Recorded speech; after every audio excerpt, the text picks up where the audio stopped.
Donc, notre prochaine invitée, c'est Mme Nathalie Harvey. Elle est conseillère à la Société d'habitation du Québec et elle vient nous présenter les programmes d'aide au loyer qui nous sont proposés et les conditions d'application. Donc, bonjour Mme Harvey. Bonjour Mme Racine. Allez-y avec l'information essentielle. Bon, maintenant, je vais vous présenter aujourd'hui les principaux programmes de la SHQ. Le plan de la présentation, ça va durer 10 minutes. La Société d'habitation du Québec, la SHQ, le portrait sommaire de l'habitation en Estrie, les principaux programmes de la SHQ et la contribution dans la région administrative de l'Estrie, et le programme Axologie ainsi que le processus de dépôt d'une demande. Présentation de la SHQ. La SHQ a été fondée en 1967. C'est un organisme gouvernemental qui est responsable de l'habitation sur le territoire québécois. La mission, c'est de répondre aux besoins d'habitation des citoyens du Québec par une approche intégrée et durable. Et la vision, c'est d'être reconnue comme la référence en habitation au Québec par son expertise et ses services aux citoyens. C'est tout écrit dans le rapport annuel de la SHQ. Depuis décembre 2020, il y a eu la création du ministère des Affaires municipales et de l'habitation de MAMACH, un sous-ministériel à l'habitation et un transfert de certains membres du personnel de la SHQ au MAMACH. Le but, c'est que la planification et l'élaboration des politiques et des programmes en habitation relèveront du MAMACH et non plus de la SHQ. Et la SHQ, elle va se consacrer à la mise en œuvre des programmes. Ça ne veut pas dire qu'on ne se parle pas, on se parle beaucoup. Théoriquement, c'est sûr qu'on a le COVID, mais normalement, les gens, il y en a encore une partie dans les mêmes bureaux que la SHQ, mais il y a vraiment un sous-ministériel connecté sur la ministre qui peut prendre des décisions plus rapidement. Les services disponibles grâce à ses partenaires. On a 160 municipalités et municipalités régionales de comté qui s'occupent de nos programmes. Les municipalités et les municipalités régionales de comté, c'est surtout les programmes d'amélioration de l'habitat. On a 158 offices d'habitation. On en avait 538 en 2017. Il y a eu une grosse opération de regroupement. D'ailleurs, le Granit a fait l'objet d'un regroupement. On a regroupé les 6 offices de la région en un seul, mais c'est une directrice à temps complet qui s'occupe de ça. Ça fait 106 logements. Il y a 704 coopératives d'habitation encore au niveau du Québec et 844 organismes d'habitation sans but lucratif. Le portrait de la région, je ne l'ai pas en détail parce qu'en 10 minutes, on n'aura pas le temps, mais je vous avais mis le lien pour aller le chercher. C'est vraiment assez récent. Ça a été fait en 2020. C'est essentiellement basé ou principalement basé sur le recensement 2016, parce que le temps que les données sortent, on sait qu'on ne peut pas avoir ça en temps réel, mais il y a quand même certaines statistiques qui sortent en temps, qui sont plus récentes que 2016. 2016, c'est quand même pas si pire que ça. Les programmes et les contributions de la SHQ dans la région administrative de l'Estrie, on a le programme HLM. Ça permet à des ménages à faible revenu d'obtenir un logement à loyer modique et de payer un loyer qui correspond à 25 de leurs revenus, plus certains frais comme l'électricité et le stationnement. Les ménages sont sélectionnés en fonction de leurs conditions socio-économiques et doivent respecter certains critères. Et le financement du déficit de l'exploitation, parce qu'il y a les revenus des locataires, il y a les dépenses qui sont supérieures aux revenus et le déficit est payé à 10 par les villes et 90 par le fédéral et le provincial. Au niveau d'Estrie, on a 2308 logements HLM, 60 logements pour personnes seules, 1180 logements familles et 1068 logements personnes âgées. Ça correspond à 10,18 millions investis pour la durée de l'année civile 2018 à titre de subvention au logement. C'est quand même pas n'importe quoi. Au 31 décembre, il y avait 635 ménages de la région qui étaient en attente d'un HLM, beaucoup à Sherbrooke, évidemment. C'est souvent les grosses villes qui ont plus de grosses listes d'attente, ou d'un supplément loyer, puisque depuis en moyenne 17,1 mois, le délai d'attente moyen au Québec est de 43 mois. On voit quand le délai d'attente est quand même plus petit. Si vous allez sur le portrait régional, là, vous allez voir vraiment des données intéressantes sur les revenus des ménages, sur l'âge des ménages, vers où ça envoie, les prévisions, les perspectives de la région aussi. C'est super intéressant. Le programme de supplément loyer, ça permet à des ménages à faible revenu d'habiter des logements du secteur privé ou qui appartiennent à des coops ou des OBNL, puis de payer la même affaire qu'en HLM essentiellement. Les ménages sont sélectionnés en fonction de leurs conditions socio-économiques ou encore en fonction des critères propres quand c'est le cas d'une coop ou d'un OBNL. Et le financement est encore là du supplément loyer, 10 municipal, 90 gouvernemental. La contribution de la SHQ dans la région de l'Estrie, le PSL a profité à 1335 ménages au cours de l'année civile 2018. Axologie, dans le fond, dans nos programmes Axologie, on va le voir, je ne suis pas sûre si je vais dans le détail de ça, mais il y a du PSL dans nos Axologies et dépendamment des volets, le nombre de ménages subventionnés varie, mais on finance ça. Il y a du achat rénovation qui est l'ancien Axologie avant qu'il y ait Axologie Nice, mais ça se ressemble comme programme. Il y a le programme d'aide d'urgence. C'est ça, c'est le programme du 1er juillet qu'on voit actuellement, là, qui s'en vient. Là, quand il y a des ménages à la rue qui seraient admissibles à HLM, on peut à ce moment-là les loger dans le privé à certaines conditions. Le marché locatif privé, il y en a 206 ménages. Le PSS, le supplément loyer PSS, c'est que dans le fond, on a des ententes qui commencent à venir à échéance avec le fédéral. Et quand les ententes viennent à échéance avec le fédéral, au lieu de mettre fin du jour au lendemain à la subvention au locataire, le locataire se trouverait à avoir son loyer augmenté beaucoup, beaucoup. Ce locataire-là, s'il ne change pas de logement, on continue à le subventionner tant qu'il ne déménagera pas. C'est une protection pour les locataires à cause du retrait du fédéral, là, de la fin des conventions. Le marché locatif privé SL1, ça, c'était une annonce qui a été faite. Cette année, il y en a eu un petit peu dans le budget d'annoncer. Je pense qu'il y en a eu 400 d'annoncés dans le budget. Mais à un moment donné, le gouvernement en avait annoncé 5 000 sur une période de 4-5 ans. On en avait 1 000 par année à la grandeur du Québec. Et c'est du supplément loyer dans le privé encore. En Estrie, je ne sais pas comment il y en a en Estrie, mais dans Granit, on en a seulement eu 2 l'année passée ou il y a 2 ans. Et on les avait réservés à l'OBNL, la JT, au lac Mégantic, pour des femmes qui vivaient une situation de violence. Là. Les coops et des OBNL, on a 124 ménages qui ont du PSL. Ça, c'est des coops et organismes. Ce n'est pas des accès-logis, dans le fond, là, parce qu'il y a des coops dans l'accès-logis, mais ça, c'est les coops fédérales, dans le fond. Dans les coops fédérales, on a 124 ménages qui sont subventionnés. Puis du PSS aussi, dans les mêmes coopératives fédérales, on a 12 ménages. C'est beaucoup de chiffres, là, mais en tout cas. Les autres programmes. Le programme d'allocation logement, qui est un programme souvent pas très connu, qui est super intéressant. C'est une aide financière d'appoint à des ménages à faible revenu qui consacrent une trop grande part importante de leur revenu au paiement de leur logement ou au remboursement de leur hypothèque. L'aide peut atteindre 80 $ par mois. C'est un programme qui est administré par Revenu Québec. Puis je vous ai mis l'hyperlien, mais il ne fonctionne pas en hyperlien. Je ne suis pas assez bonne dans l'information. Mais en tout cas, vous l'écrirez dans la petite barre. Il y a 4 000 ménages en Estrie qui bénéficient de ce programme-là pour 3 millions de octobre 2017 à septembre 2018. Il y a le programme Réno-Région. C'est des programmes de rénovation pour des propriétaires. Aide financière des propriétaires occupants en milieu rural et à revenus faibles ou modestes pour exécuter des travaux de correction de défectuosité majeure à leur résidence. C'est les MRC et les municipalités qui sont mandataires de ce programme-là. Puis on a distribué aussi près de 1,5 million pour 144 ménages en 2018-2019. Voyez-vous, ces chiffres-là, c'est des chiffres tirés du rapport annuel de la SHQ parce que ce n'est pas des chiffres du recensement. Le programme d'adaptation de domicile s'adresse aux personnes handicapées qui ont une déficience qui entraîne une incapacité significative et persistante. L'aide financière versée au propriétaire du domicile permet l'exécution des travaux d'adaptation. Le PAD s'adresse soit au propriétaire, mais s'adresse aussi au locataire. Dans le fond, le propriétaire doit être d'accord, mais c'est pour un locataire qui est handicapé ou un propriétaire avec sa propre maison. Les deux font. Mais quand c'est un locataire, le propriétaire du logement doit être d'accord. Les municipalités et les MRC sont mandataires de ce programme, puis il y a une collaboration avec le réseau de la santé au niveau des ergothérapeutes qui aident à déterminer c'est quoi les adaptations qu'on va faire. Et l'aide varie en fonction du revenu du ménage. Mais c'est universel. Quelqu'un qui a des très hauts revenus, il n'y a pas de personne exclue là-dedans, sauf que la personne qui a des gros revenus aurait l'aide minimum, mais c'est quand même un programme universel. Oh, j'ai oublié de changer le titre. C'est dans l'Estrie. Je ne sais pas si le chiffre est bon. Mais je pense que j'avais changé les chiffres, mais c'est dans la RA de l'Estrie. On pourra peut-être vérifier. Parce que le chiffre n'est peut-être pas 216 interventions. Je ne sais pas si je l'avais changé pour l'Estrie ou si c'est l'ancien chiffre. De toute façon, ces chiffres-là sont vraiment écrits dans le portrait statistique là, que je vous ai mis au début.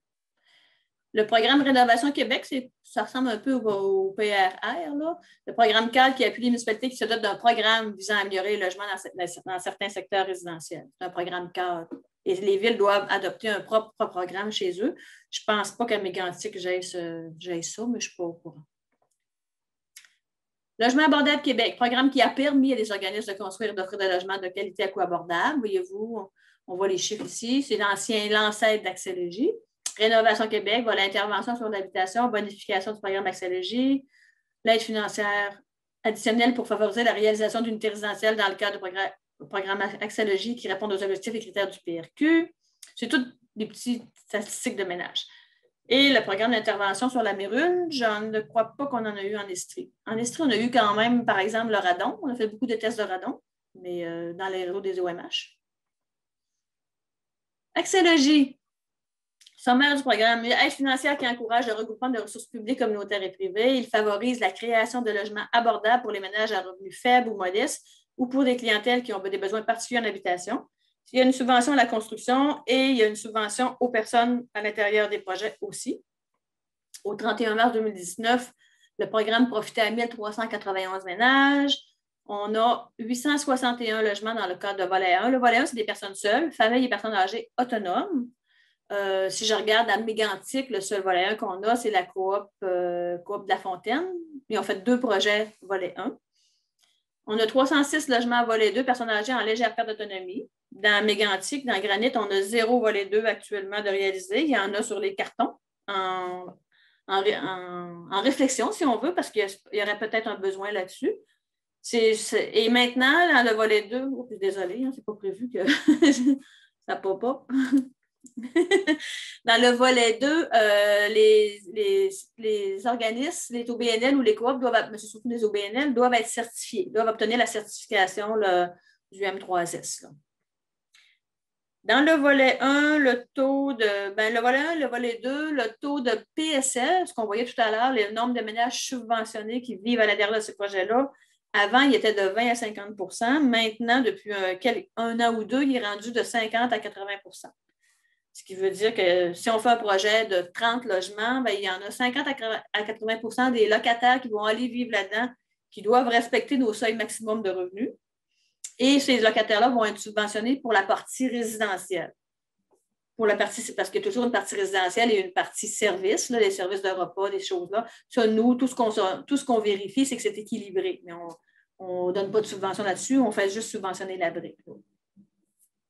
Le volet 3, c'est des personnes ayant des besoins particuliers. À Mégantic, on en a un. On a la maisonnée, dans le fond, qui est un 5 chambres pour des adultes avec des légères déficiences. Je ne sais pas exactement comment on les appelle. C'est vraiment, on a de tout là-dedans dans le volet 3. On peut avoir des maisons Martin-Maître, des carpe diem,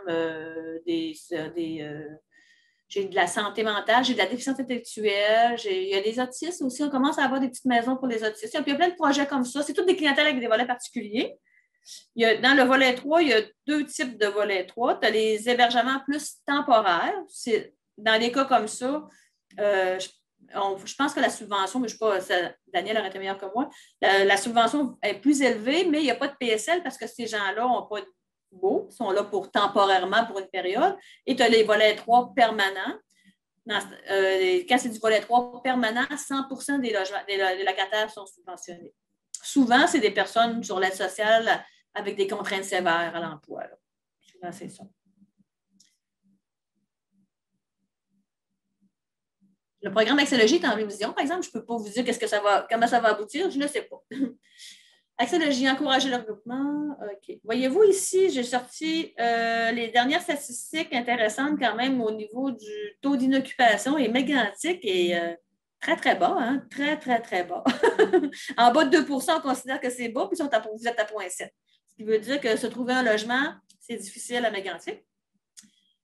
Axologie, les organismes qui sont admissibles, les coops, les OBNL, les offices et les sociétés acheteuses sans but lucratif, mais ça, on n'en a pas beaucoup. Mais on a des offices qui possèdent j'avais oublié qu'il y avait le concerto en volet 1 aussi qui venait de se rajouter il y a 2 ans. Collaboration d'un organisme de soutien au développement, un OSD, qui peut être un OMH ou d'un GRT reconnu par la SHQ. Voyez-vous, clientèle vision, ça répète un peu les autres acétates. Là. Les services. Le volet 1, il n'y a pas de service, évidemment. Le volet 2, c'est au moins 2 services, repas, surveillance 24/7, certification obligatoire. Le volet 3, ça donne les besoins. Les loyers des logements doivent se situer en dessous de 15 % du loyer médian du marché reconnu par la SHQ. Cependant, des fois, à la réalisation, pour diverses raisons, on peut bonifier ce loyer médian-là. Ça se reflète dans le loyer de l'organisme aussi.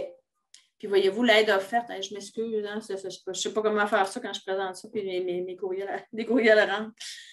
Puis l'aide offerte, voyez-vous, selon les volets, c'est de 50 à 100 %. Puis même, je dirais, de 0 à 100 % dans les volets 3 temporaires. OK. Financement des projets Axologie. Voyez-vous, sur le financement, on a le coût. CMA, c'est le coût maximum des revenus. La subvention de la SHQ, supposons dans un scénario le meilleur qu'on voudrait, un projet de 1 million. Puis le 1 million, il correspond au CMA reconnu par la SHQ. Dans le fond, le coût qu'on va avoir, c'est le coût maximum reconnu. On donnerait une subvention de 500 000 à la SHQ pour ça. La dite subvention, ça gagne sur 25 ans. Ce qui veut dire que si l'organisme arrête ses opérations avant le 25 ans, le 500 000 qu'on y aurait versé comme subvention, il devrait nous le rembourser lors de la vente. Elle se gagne sur 25 ans, la subvention. Dans la réalité, c'est rare que les CMA, que le coût du projet respecte les CMA. Souvent, nous, le CMA, on va dire notre coût maximum de projet va être de 1 million, puis le coût de réalisation réel est peut-être de 1,4 million. Là. Ça, c'est plus problématique. Il faut qu'il aille chercher un autre 400 000 ou... c'est ça. La contribution du milieu, c'est 15 des CMA, mais comme je vous dis, quand il y a des excédents de coûts, des fois, c'est la contribution du milieu qui, elle, augmente. Puis il y a un prêt à l'organisme qui est garanti par la SHQ, soit auprès des caisses populaires ou auprès de la Banque nationale. C'est nos deux partenaires, là, c'est dépendamment des années. Le prêt à l'organisme est amorti sur 35 ans. Puis c'est ça. La subvention est payée lors de l'établissement de date. Les étapes de réalisation d'un projet accès-logis. Bon. Il y a un GRT ou un organisme de soutien, comme on disait, un OMH tout à l'heure, qui soutient l'élaboration du projet. Après ça, on élabore le projet. Chez nous, on le vérifie, l'admissibilité, l'analyse préliminaire, la réservation des unités. Et après ça, quand on vérifie que le montage financier a du bon sens, on émet un engagement conditionnel qui dit ouais, votre montage financier, ça marche, vous avez déposé vos papiers comme de quoi vous avez votre contribution du milieu, tout ça. C'est beau, on vous donne l'engagement conditionnel. Et là, avec ça, on commence à préparer les plans de vie. Et là, on va en appel d'offres. Si l'appel d'offres sort dans nos montants qu'on a estimés, puis tous les paramètres sont corrects, mais là, on fait dans l'engagement définitif. On dit, c'est beau, vous pouvez commencer à construire. Mais des fois, ça bloque parce qu'on estime à l'engagement conditionnel que le projet va coûter 1 million. Puis là, comme ce temps-ci, on voit les coûts des projets à l'appel d'offres, s'il sort 1,5, tout est à refaire. Là. Il manque 500 000. Fait que c'est entre le conditionnel et la réalisation, il manque c'est pas évident. Durée moyenne, 3,5 ans, ça doit être leur moyenne qu'ils ont fait, mais des fois, c'est plus long que ça. Ça peut être plus long que ça. J'ai vu des projets 5-6 ans. Là. Dépendamment des GRT, dépendamment du milieu aussi, je ne sais pas. Il y a une convention à signer avec la SHQ et c'est là que moi, j'entre en fonction théoriquement, parce que moi, je suis à l'exploitation. Là, quand il y a une convention, ben là, on la suit, il y a des obligations de part et d'autre, surtout l'organisme qui a l'obligation de nous envoyer son budget annuellement, de nous envoyer des états financiers, d'adopter des règlements pour l'attribution des logements qui vont être subventionnés. C'est ça. Fait qu'on les suit un peu comme ça. Puis je pense que ça se termine. J'ai-tu fait pas mal 10 minutes? Oui. Dernière chose, donc là, je vois que la MAMH, la SHQ, les offices d'habitation, tout ça, c'est lié, vous faites partie c'est un réseau, ça fait partie du même. Avant, c'est ça que j'expliquais depuis décembre l'année passée, 2020. Avant, la SHQ, c'est un organisme indépendant avec un conseil d'administration, un PDG, mais elle relevait de la ministre. C'était comme une ministre déléguée ou une ministre responsable de l'habitation, mais c'était une société à part. Et là, depuis décembre, il y a une partie de la société qui la tête, là, les penseurs qui élaborent les programmes. La ministre, elle a dit, elle dit, moi, je veux vous avoir avec moi, avec les affaires municipales. OK. Fait que elle est là, mais elle est encore, la SHQ n'est pas sous les affaires municipales. Elle a juste la même ministre pour l'instant. OK. Et là, aujourd'hui, mettons quelqu'un qui veut se poser des questions sur des programmes de supplément loyer ou quand est-ce qu'on appelle qui? Quand est-ce qu'on appelle la SHQ? Quand est-ce qu'on appelle l'OMH? Et quand est-ce qu'on s'adresse au ministère? Est-ce qu'il y a justement... je vous dirais que vous n'appelez jamais le ministère parce que le ministère n'est pas là dans le day-to-day. Oui, OK. C'est la SHQ. L'OMH, c'est une bonne porte d'entrée. Puis quand ils ne savent pas, ils m'appellent. Okay. Quand Isabelle, elle ne sait pas, elle m'appelle. On se parle souvent. Fait que moi, je me dis tout le temps, c'est ce qu'on veut faire dans Granit. On veut créer une entité un peu régionale qui va être. Tu as un problème d'habitation, là, va voir l'OMH. Il connaît toutes les affaires, il gère le PSL un peu partout. C'est comme une référence un peu. OK. D'ailleurs, ce que je n'ai pas mis dans l'OMH. Donc, ce n'est pas nécessairement tout de suite aller vers la SHQ.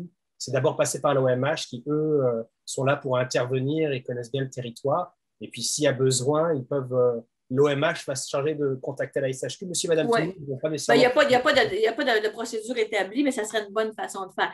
Okay. Il y a deux petits programmes que je n'ai pas parlé parce que c'est récent, c'est le 1er juillet. C'est qu'on a un programme de PSL d'urgence, OK? S'il y a des gens qui sont à la rue au 1er juillet, des gens qui se seraient par ailleurs classifiés pour rentrer dans les HLM à Mégantic, on peut les subventionner dans un logement qu'ils vont se trouver. C'est via l'OMH. L'OMH va envoyer à aide d'urgence SHQ une demande en disant « J'ai quelqu'un qui est à la rue. » Puis il y a plein de critères à respecter parce qu'on ne veut pas que les gens se mettent à la rue pour avoir ça. Il ne faut pas qu'il y ait de volonté, c'est hors de leur contrôle, des choses comme ça. Mais ça, c'est un programme. Puis il y a un autre programme que la ville de Mégantic pourrait adopter pour s'il y a des gens, mettons, qui se font construire un logement, puis le logement n'est pas prêt, bien, ça permet de les aider à payer soit l'hôtel, soit l'entreposage et des choses comme ça. Okay. Ça, c'est ce qu'on appelle le programme d'aide d'urgence. Il y a 3 volets, un qui est géré par l'OMH et 2 gérés par la municipalité. Mais si la ville elle veut faire ce programme-là pour le 1er juillet chez vous, elle doit signer une entente avec la SHQ. OK. Puis ça s'adresse à toutes les clientèles, si le logement n'est pas prêt, que ce soit un logement… Le volet 2 et 3, c'est toutes les clientèles. Okay. Mais le volet 1, c'est pour les clientèles qui sont admissibles à HLM. OK, je comprends. Mais le 2 et 3, l'entreposage et l'hôtel, c'est tout le monde. Là. Je vais vous montrer c'est quoi ta petit programme d'urgence. Vous le voyez? Oui. Bon, ici, voyez-vous le programme. Il dit 5 volets, mais c'est les 3 premiers. Là. En même temps, ils disent 5 volets, puis il y en a 6 dans leur définition, c'est encore pire. Bon. Le volet 1 consiste en l'octroi de supplément loyer d'urgence aux ménages admissibles pour les aider à se loger. Ça, c'est le 1er juillet. Le volet 2 consiste en l'octroi de subventions aux municipalités admissibles pour couvrir une partie des coûts des services d'aide d'urgence. Le volet 3, pour faire un programme complémentaire au présent programme. Puis là, on les explique un petit peu ici. Là. Volet 2. Bon, municipalité admissible, ceux qui vous avez un taux d'occupation en bas de 2 % vous êtes admissible. Fait qu'en partant. Les dépenses admissibles, celles liées au déménagement, entreposage sécuritaire de biens meubles, ainsi qu'à l'hébergement temporaire d'une durée maximale de 3 mois, des ménages sans logis. Et ça, ce n'est pas les ménages démunis, c'est n'importe qui. Là. OK. Et on avait beaucoup d'informations à donner. Merci beaucoup pour votre temps.